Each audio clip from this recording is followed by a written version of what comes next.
Assalamualaikum warahmatullahi wabarakatuh. Perkenalkan, nama saya Selvia dengan NIM C1F021095. Baiklah, saya akan mempresentasikan tugas saya, yaitu yang berjudul Islam dan Syariah Islam. Pertama, pengertian Islam dan Syariah Islam. Pengertian Islam menurut istilah syar'i atau terminologi memiliki dua makna, yaitu secara umum dan secara khusus. Yang mana secara umum Islam adalah agama yang dibawa oleh seluruh nabi dan rasul, mulai dari Nabi Adam alaihissalam hingga Nabi Muhammad SAW. Setiap rasul diutus untuk umatnya masing-masing kecuali Nabi Muhammad SAW. Syariat Nabi Muhammad SAW berlaku untuk semua umat manusia dan jin hingga hari kiamat.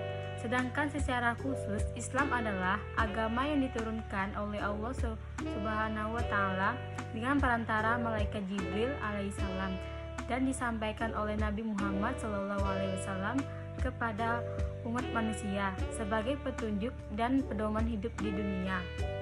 Islam merupakan salah satunya agama yang diridhoi Allah Subhanahu wa Ta'ala yang akan membimbing manusia dari jalan gelap gulita menuju jalan yang terang benderang. 3 konsep ajaran Islam. Yang pertama, akidah. Menurut Hasbi As-Siddiqi, akidah adalah sesuatu yang dipegang teguh di dalam lubuk jiwa dan tidak dapat beralih daripadanya.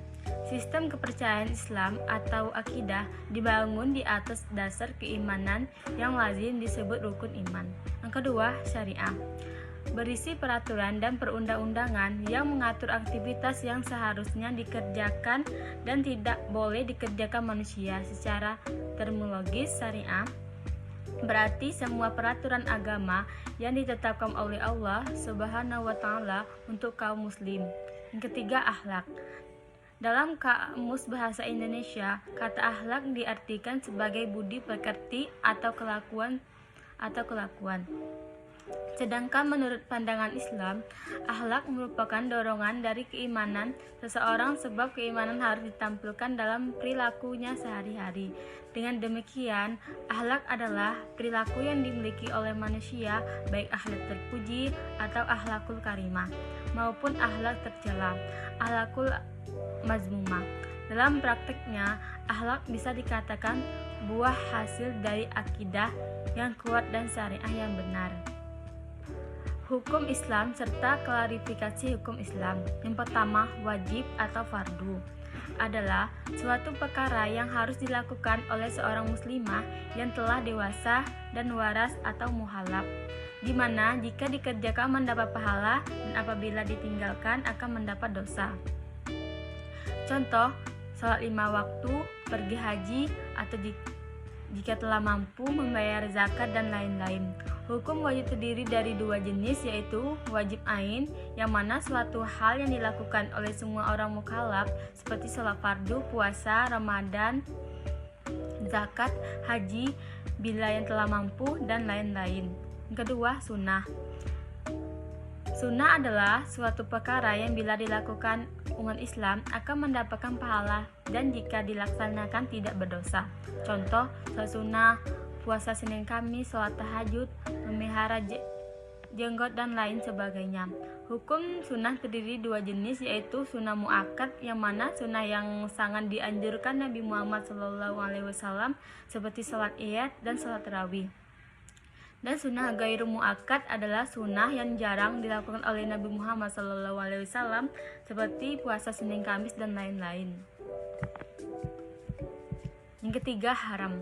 Haram adalah suatu perkara yang mana tidak boleh sekali dilakukan oleh umat muslim dimanapun mereka berada, karena jika dilakukan akan mendapat dosa siksa di neraka kelak.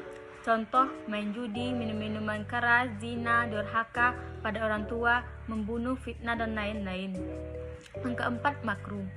Makruh adalah suatu perkara yang dianjurkan untuk tidak dilakukan, akan tetapi jika dilakukan tidak berdosa dan jika ditinggalkan akan mendapatkan pahala dari Allah Subhanahu wa Ta'ala. Contoh, posisi makan, minum, berdiri. Yang kelima, mubah. Mubah disebut juga boleh.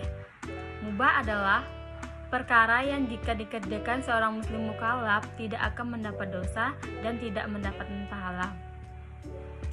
Contoh makan dan minum, belanja, bercanda, melamun, dan lain-lain.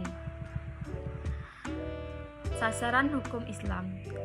Yang pertama adalah penyucian jiwa, yakni seorang Islam menjadi sumber kebaikan bukan sumber keburukan.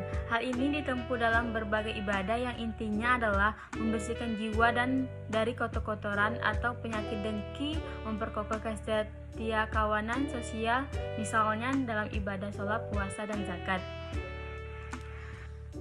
Yang kedua, menegakkan keadilan dalam masyarakat muslim maupun non-muslim. Adapun kriteria adil menurut Al-Maward yaitu berkelakuan baik, tidak melakukan dosa besar dan tidak terus-menerus melakukan dosa kecil. Yang ketiga, kemaslahatan, dan ini merupakan tujuan puncak yang hendak dicapai. Maslahah Islamiyah yang diwujudkan melalui hukum Islam dan ditetapkan berdasarkan nas-nas agama adalah maslahah hakiki. Maslahah ini mengacu kepada pemeliharaan 5 hal yang memelihara agama, jiwa, akal, harta, dan kehormatan keturunan. Tanpa terpeliharanya 5 hal ini, tidak akan tercapai kehidupan manusia luhur secara sempurna. Oleh karena itu, kemuliaan manusia tidak bisa dipisahkan dari pemeliharaan terhadap 5 hal itu. Tujuan syariah Islam. Secara umum, tujuan syariah Islam adalah untuk mendatangkan kemaslahatan dan sekaligus menolak kemudaratan dalam kehidupan umat manusia. Konsep ini dikenal dengan makasih syariah. Makasih syariah berarti tujuan Allah dan Rasulnya dalam merumuskan hukum-hukum Islam. Kesimpulan, Islam merupakan salah satu agama yang diridhoi Allah Subhanahu wa Ta'ala yang akan membimbing manusia dari jalan yang gelap gulita menuju jalan yang terang benderang. Islam mengajak manusia untuk taat dan beribadah hanya kepada Allah Subhanahu wa Ta'ala semata, tidak menyekutukannya dengan apapun dan meninggalkan semua larangannya. Adapun dasar-dasar ajaran Islam diantaranya yaitu akidah, syariah, dan akhlak. Dalam praktiknya, akhlak bisa dikatakan buah hasil dari akidah yang kuat dan syariah yang benar. Hukum Islam atau syariah Islam adalah sistem kaidah-kaidah yang didasarkan pada wahyu Allah Subhanahu wa Ta'ala dan sunnah Rasul mengenai tingkat laku mukallaf atau orang-orang sudah dapat dibebani kewajibannya yang diakui dan diyakini mengikat bagi semua pemeluknya. Hukum Islam terdiri dari wajib, sunnah, haram, makruh, dan mubah. Itulah presentasi dari saya. Apabila ada kata-kata yang salah, saya mohon maaf. Wabillahi taufiq wal hidayah. Wassalamualaikum warahmatullahi wabarakatuh.